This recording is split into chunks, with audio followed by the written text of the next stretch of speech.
What's going on, everybody?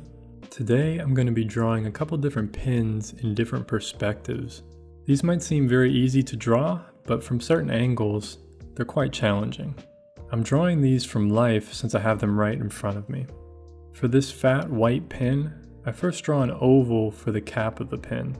Next, I extend lines outward from each side of the oval to create a cylinder. I keep these lines parallel, and this creates the angle of the pin. I draw another curve a little bit before halfway for the bottom of the cap. To complete the pin, I draw a curve for the bottom and a curve for the end piece. I then add a few smaller details like the curves and the clip on the cap. To be honest, that was quite a challenging angle to start out with. It's sometimes hard to judge the curves and the length because of foreshortening. For the next sketch, I decided to go for something even more challenging. This angle has tons of foreshortening involved because the pin is pointing towards me. I start by drawing a simple cylinder with a top and a bottom. Even though this is a small shape and looks easy, it was actually quite difficult. I erase half of the top oval because the pin isn't clear or see-through. Next, I draw a curve for the cap. Notice how small the cap looks at this foreshortened angle. The length of the entire pin is much shorter as well. These kinds of lengths can be quite difficult to judge, but I have to do my best to judge them. Lastly, I add the clip and curves to the cap for some details.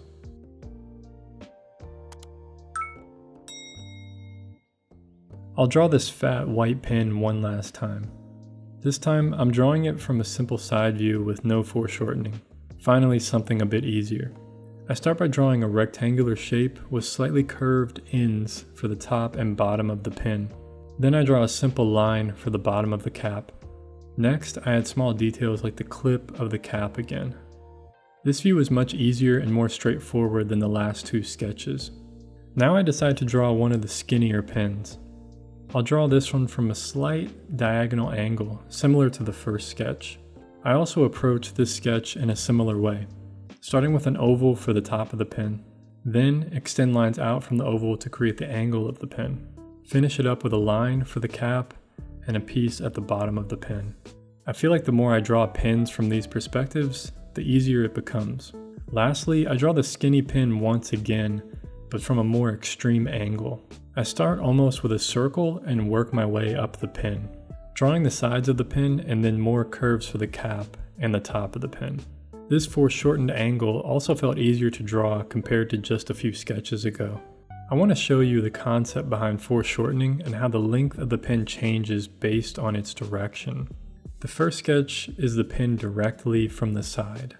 This is the longest length of the pin. Now notice the pin becoming shorter the more it turns towards you. This is the idea of foreshortening. Anything that faces towards you will become foreshortened. This can apply to anything in the world: cars, buses, arms, dog snouts, tree branches, and a lot more. Try to observe this idea from life when you draw and understand how it works. Practicing this concept will help you to improve any drawings you do. If you found this video useful, consider leaving a like and subscribing. Thank you for watching. Take care of yourself. Peace.